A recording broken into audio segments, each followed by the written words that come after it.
Hello everyone, I'm Jonathan, also known as the PC Genie. Now of course, as per the title, we're going to be looking at a variety of different cuts you can do. Now they're fairly consistent throughout various treatises. I'm just going to base the names and whatnot from Fiore de la Berry's treatises. I think it's called Fior de Battaglia, the Flower of Battle.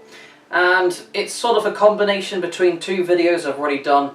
One was on the different stances and positions you can have in a fight, and the other was on, the basic cutting mechanics. How to deliver a cut as efficiently, quickly and powerfully as possible.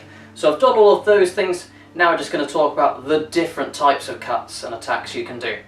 So, to start with, we have your basic, what in Italian is called the fendente, or basically is like a sort of hewing or cleaving cut.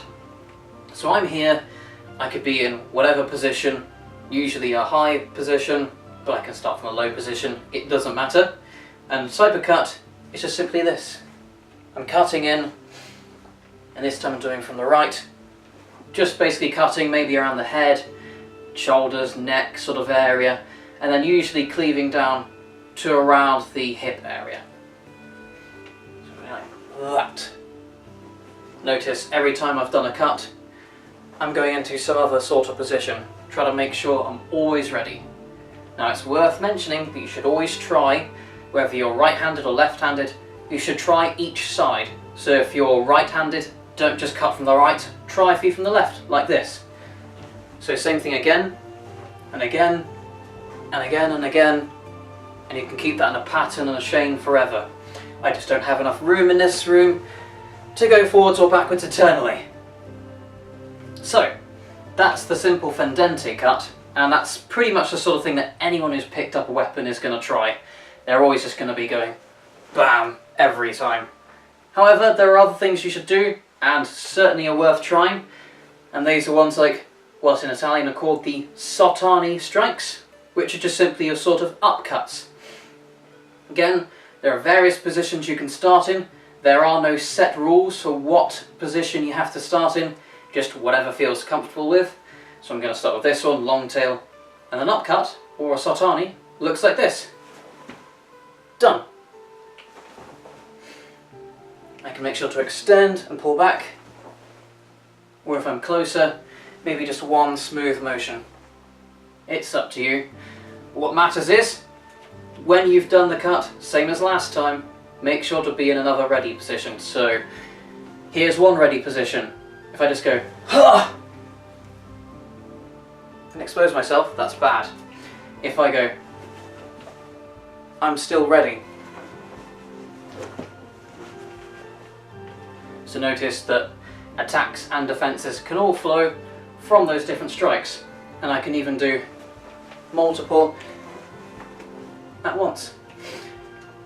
So those are the sottani strikes, your simple upcuts. Now you can probably imagine what's coming next. In between that, what are called mezzani, or your horizontal cuts. So I can start again in a ready position. So let's say here. So I'm doing this cut. Now this would go usually from the head down to the waist. I could go below the waist, but then I have to either stay completely upright and shorten my distance quite a lot. Notice, like here, I've got a lot of reach. And then here, not very much reach. So I could do that, or I could do something like step in, of course, but then I end up getting into quite a close distance. I could do some kind of lunge, which exposes my head, or I could be a complete fool and bend forward. My head's going to get decapitated. That's up to you. I would strongly recommend not leaning forward. It's really bad form, you'll be off balance, everything will be wrong, but whether you want to stay upright, just shorten your distance, maybe try a passing step, or whether you want to lunge in for that range, that's your decision. Again, there are no set rules regarding that.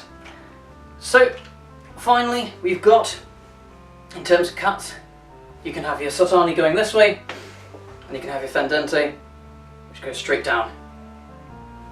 And that can be done. Obviously, you've got a range. You could start with diagonal cuts, or you could just go into the straight vertical ones, and it might end up looking a bit like the same. Doesn't matter, as long as you're keeping that form consistent and remembering what side you're on.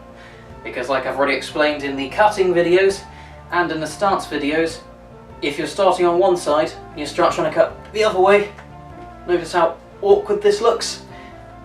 It's because I'm cutting the wrong way, depending on which leg is forward. So like I said in the cutting video, if the left leg is forward, I'm going to be cutting from my right.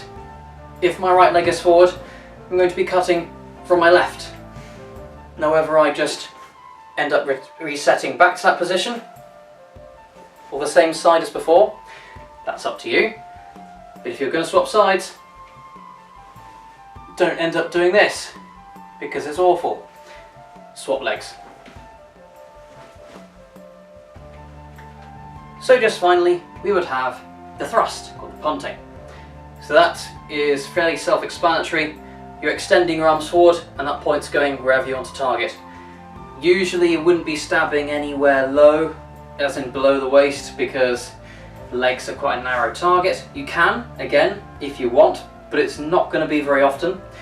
Usually it will be somewhere from the belly up to the head, and usually actually, I mean even the belly is a bit of a low target. You'd end up going for somewhere like the chest or the head, because of the way the body moves.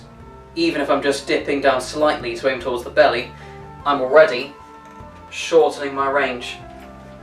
So aiming somewhere like the upper chest or the head, I'm going to get that maximum reach out of the sword. And it's worth trying these from different positions, so if you tend to stab from low, that's great, you can do that. So I'm here on my boar's tooth, I start low, I stab, good stuff, and I can even swap my feet again.